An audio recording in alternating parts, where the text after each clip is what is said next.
musicians, other creators of so-called content, and it's not only us. I mean, how many of, I'm not going to say it's everybody's problem, but how many people here, how many people standing out there worked a 40-hour week this week? How many people out there, is there anybody here who didn't text and who didn't do emails all weekend and at night for their work? And is there anybody out there who, I'd be willing to bet there are some people out there who, if they didn't do that, if they refused to do that, wouldn't be too sure that they would keep their gig. So many of us are in the same boat who are not that. Anyways,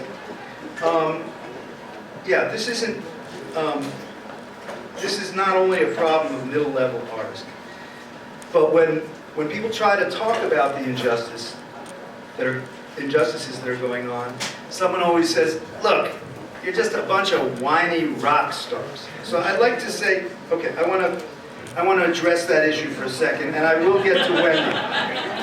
I will. This is all leading to Wendy. But last week, Dennis, I can't read what I wrote, but Dennis somebody in Newsweek, who is representing the National Association of Broadcasters, and who was responding to our effort to try to win what basically all other artists and musicians in the world almost have.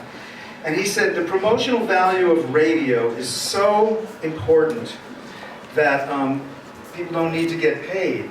Now, my stuff is all over YouTube, and you can have it for peanuts on Spotify or Pandora, and it's all over all kinds of pirate sites. What this guy is basically saying is that you need more exposure. In fact, we're like dying of exposure.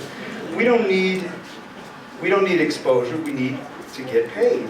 But when we speak out, like I said, there's always somebody, some troll who's writing about whiny rock stars. And so what I want to ask, his name was Dennis Wharton. Now, that's right, boo, because what I want to ask Dennis, now I know so what about rock stars? What about so-called rock stars? I know some people, well, I just want to ask Dennis Wharton. Fuck you, Wharton. Is he going to tell Aretha Franklin that she should work for exposure? Is he going to who is he to tell her that? Who is Clear Channel, with all their billions of dollars, to tell Aretha that she doesn't deserve to get paid while they make billions? And for that matter, who are they to tell it to Aretha or David Byrne or any of the artists who are here tonight? These people deserve respect. And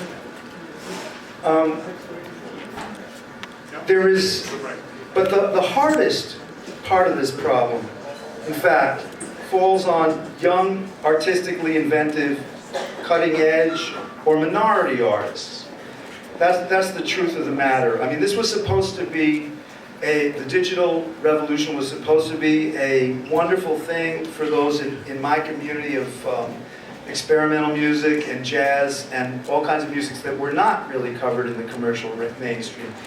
And at first everybody said, don't worry about it, it's just the major labels that are going to collapse. And then the indies went right with them. I can tell you that Sonic Records, John Zorn's label, which he started out of his own money to give recording opportunities to new cutting-edge artists, the budgets have been cut in half.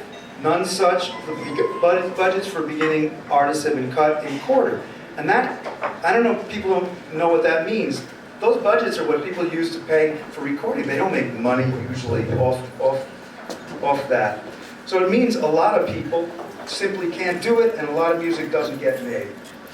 But most of all, the worst effects of this lack of payment, the hardest, fall on musicians who you don't think about anymore. The people who spent their lives, or are now elderly, who spent their lives as musicians, and who worked their whole lives making the musical culture of our country and the world for so many years. And Wendy is going to tell you about those people. She's going to give you a little glimpse of what the reality of non-payment looks like. Wendy.